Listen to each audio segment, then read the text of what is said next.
ಎಲ್ಲ ಕಡೆ ವೈರಲ್ ಆಗಿರೋದು ನೋಡಿದ್ದೀರಾ, ರಾಕ್ ಪೇಪರ್ ಸೀಸರ್ ಅಂತ. ಇವಾಗ ನಾವು ಆಟನ ಆಡ್ತೀವಿ. ಫ್ರೆಂಚ್ ಫ್ರೈಸ್ಗೆ ಅಂತ ಪೊಟ್ಯಾಟೋಸ್ನೆಲ್ಲ ಕಟ್ ಮಾಡಿ ಈ ಥರ ಇಟ್ಕೊಂಡಿದ್ದೀವಿ.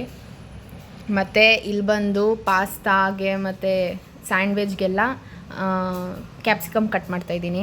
ನೆಕ್ಸ್ಟು ಪಿಜ್ಜಾಗೆ ಏನೇನು ಮಾಡಿದ್ದೀವಿ ಅಂತ ತೋರಿಸ್ತೀವಿ. ಫ್ರೆಂಚ್ ಫ್ರೈಸ್ಗೆ ಅಂತ ಪೊಟ್ಯಾಟೋಸ್ನೆಲ್ಲ ಕಟ್ ಮಾಡಿ ಈ ಥರ ಇಟ್ಕೊಂಡಿದ್ದೀವಿ.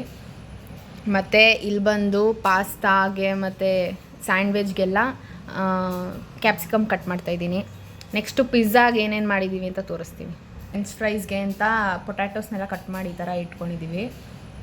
ಮತ್ತು ಇಲ್ಲಿ ಬಂದು ಪಾಸ್ತಾಗೆ ಮತ್ತು ಸ್ಯಾಂಡ್ವಿಚ್ಗೆಲ್ಲ ಕ್ಯಾಪ್ಸಿಕಮ್ ಕಟ್ ಮಾಡ್ತಾಯಿದ್ದೀನಿ. ನೆಕ್ಸ್ಟು ಪಿಜ್ಜಾಗೆ ಏನೇನು ಮಾಡಿದ್ದೀವಿ ಅಂತ ತೋರಿಸ್ತೀವಿ. ಗೈಸ್, ಈಗ ಸ್ಯಾಂಡ್ವಿಚ್ಗೆ ಸ್ಟಫಿಂಗ್ ನಡೀತೈತೆ. ಮಾಮೂಲಿ ಹಿಂಗೆ ಈಚೆಗಳೆಲ್ಲ ಸಿಗುತ್ತೋ ಇದೆಲ್ಲ ನಾವೇ ಹೋಮ್ ಮೇಡ್ ಮಾಡ್ತಾಯಿರೋದು. ಈ ಚಾಲೆಂಜ್ಗೆ ಈಚೆಲ್ಲೂ ತರ್ತಾಯಿಲ್ಲ. ಈ ಥರ ಸ್ಟಫಿಂಗ್ ಮಾಡಬೇಕು ಗೈಸ್. ಸ್ಟಫಿಂಗ್ ಅಂತ ಏನಿಲ್ಲ, ಇದಕ್ಕೆ ಈರುಳ್ಳಿ, ಕ್ಯಾಪ್ಸಿಕಮ್, ಟೊಮ್ಯಾಟೊ ಅದನ್ನೆಲ್ಲ ನೀಟಾಗಿ ಈ ಥರ ಎಲ್ಲ ಫುಲ್ ಕಟ್ ಮಾಡಿಕೊಂಡು ಉದ್ದುದಕ್ಕೆ ಗರಂ ಮಸಾಲ, ಏನದು ಚೀಸ್ ಹಾಕಲಿಲ್ಲ,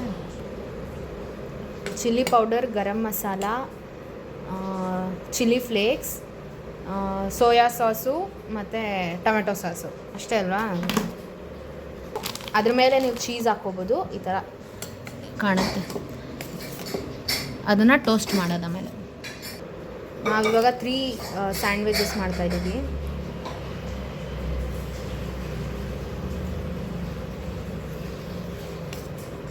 ಈ ಥರ ಎಲ್ಲ ಹಾಕಾದ್ಮೇಲೆ ಅದನ್ನು ಇನ್ನೊಂದು ಬ್ರೆಡ್ ಸ್ಲೈಸಿಂದ ಕ್ಲೋಸ್ ಮಾಡೋದು.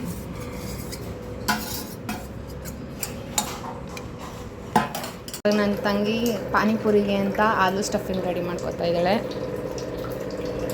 ಫುಲ್ ಅಡುಗೆ ಮನೆಯೆಲ್ಲ ಫುಲ್ ಮೆಸ್ಸಿ ಮಾಡಿಬಿಟ್ಟಿದ್ದೀವಿ.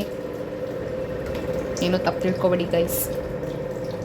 ಇವಾಗ ಆಲೂ ಸ್ಟಫಿಂಗ್ ಆದಮೇಲೆ ಪಾನಿ ರೆಡಿ ಆಯ್ತಲ್ವಾ, ಪಾನಿ ಈಗ ಬಂದ್ಬಿಟ್ಟು ಪಾನಿ ರೈಸ್. ಇದಾದಮೇಲೆ 2 ಮಿನಿಟ್ಸ್ ಮ್ಯಾಗಿ ರೆಡಿ ಆಗುತ್ತೆ. ಇವಾಗ ಪಿಜ್ಜಾ ರೆಡಿಯಾಗಿದೆ. ಚೆನ್ನಾಗಿ ಬಂದೈತೆ. ನೆನ್ನೆಕಿನ ಇವತ್ತು ತುಂಬ ಚೆನ್ನಾಗಿ ಬಂದೈತೆ. ಇದು ರೆಸಿಪಿ ಏನು ತೋರಿಸಲಿಲ್ಲ, ಅದು ಇನ್ನೊಂದು ಬ್ಲಾಗಲ್ಲಿ ಐತೆ, ಅದನ್ನು ಶೇರ್ ಮಾಡ್ಕೊತೀನಿ ನಿಮ್ಮ ಹತ್ರ. ಗೈಸ್, ಇವಾಗ ಸ್ಯಾಂಡ್ವಿಚ್ಗೆ ಟೋಸ್ಟ್ ಮಾಡೋದು ಇವಾಗ ನಾನು ಮಾಡ್ತಾಯಿದ್ದೀನಿ ಕೆಲಸ.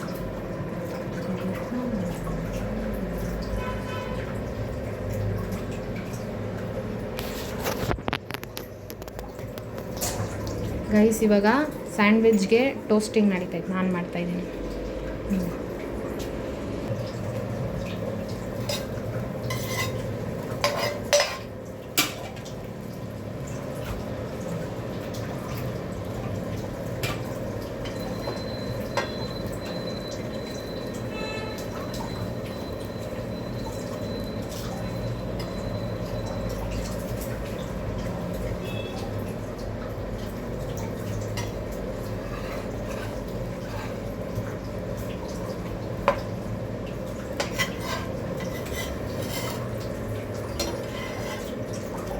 ಒಂದು ಸ್ವಲ್ಪ ಕಾಯ್ಬೇಕೇ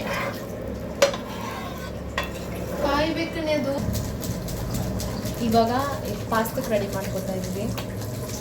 ಸ್ವಲ್ಪ ಬಾಣಲಿಗೆ ಎಣ್ಣೆ ಮತ್ತು ಬಟರ್ ಹಾಕ್ಬೇಕು ಇಷ್ಟು. ಇವಾಗ ಫೈನಲ್ ಟಚ್ ಪಾಸ್ತಾಗೆ ಚೀಸ್ ಹಾಕ್ತಾ ಇದ್ದಾರೆ. ಈ ಥರ ಪಾಸ್ತಾ. ಇದ್ರದ್ದೆಲ್ಲ ರೆಸಿಪಿ ಡೀಟೇಲ್ಡಾಗಿ ಬೇಕು ಅಂದರೆ ಕಮೆಂಟ್ ಬಾಕ್ಸಲ್ಲಿ ಕಮೆಂಟ್ ಮಾಡಿ.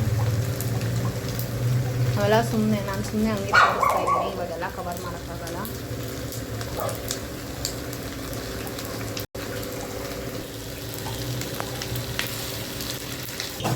ಗೈಸ್, ಇವಾಗ ಫ್ರೆಂಚ್ ಫ್ರೈಸ್ಗೆ ಆಲೂಗೆಡ್ಡೆನೆಲ್ಲ ಫ್ರೈ ಮಾಡ್ತಾಯಿದ್ದೀವಿ. ಮತ್ತು ಇಲ್ಲಿ ಎಣ್ಣೆ ಕಾಯಕ್ಕಿಟ್ಟಿದ್ವಿ. ಇವಾಗ ಇದನ್ನು ಫ್ರೈ ಮಾಡಿದ್ರೆ ಮತ್ತು ನೆಕ್ಸ್ಟ್ ಇದೇನು 2 ಮಿನಿಟ್ಸಲ್ಲಿ ಆಗುತ್ತಲ್ವ, ಅದಕ್ಕೆ ಲಾಸ್ಟ್ ಸ್ಟಾರ್ಟ್ ಮಾಡ್ತೀವಿ. ಇವಾಗ ಒಂದೊಂದೇ ಪೊಟ್ಯಾಟೋಸ್ನ ಆಯಿಲ್ಗೆ ಬಿಡೋದು. ಇಷ್ಟಲ್ವ ಫ್ರೆಂಚ್ ಫ್ರೈಸು.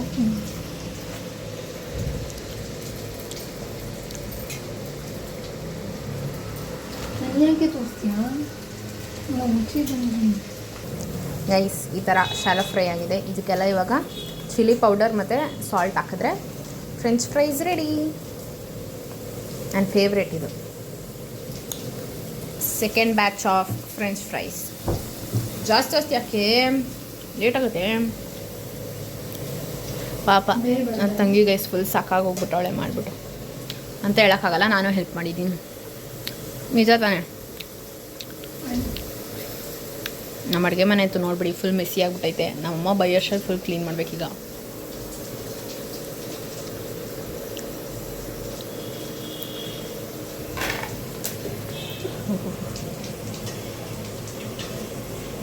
ಗೈಸ್ ಪಾಸ್ತಾ ನೋಡಿ ಗೈಸ್ ಏನು ಕಲರ್ಫುಲ್ ಆಗೈತಲ್ವ. ಗೈಸ್ ಫೈನಲಿ ಇಷ್ಟು ಐಟಮ್ ರೆಡಿ ಮಾಡಿದ್ದೀವಿ. ಇದು ಬಂದ್ಬಿಟ್ಟು ಫ್ರೆಂಚ್ ಫ್ರೈಸ್, ಇದು 1 to 3 ನೂಡಲ್ಸಾ, 2 minutes ಮ್ಯಾಗಿ, ಇದು ಪಾನಿ, ಇದು ಆಲೂಗೆ ಎಂದು ಪಾನಿಪುರಿಗೆ ಸ್ಟಫಿಂಗು, ಇದು ಪೂರೀಸು, ಇದು ಬಂದ್ಬಿಟ್ಟು ಪಿಜ್ಜಾ, ಇದು ಬಂದ್ಬಿಟ್ಟು ಪಾಸ್ತಾ, ಇದು ಬಂದ್ಬಿಟ್ಟು ಸ್ಯಾಂಡ್ವಿಚ್, ಇದು ಸ್ಪೆರಿಟ್ ಮತ್ತು ಇದು ಕೋಕ್. ಇದು ನನಗಿಷ್ಟ, ಇದು ಅವಳಿಗಿಷ್ಟ.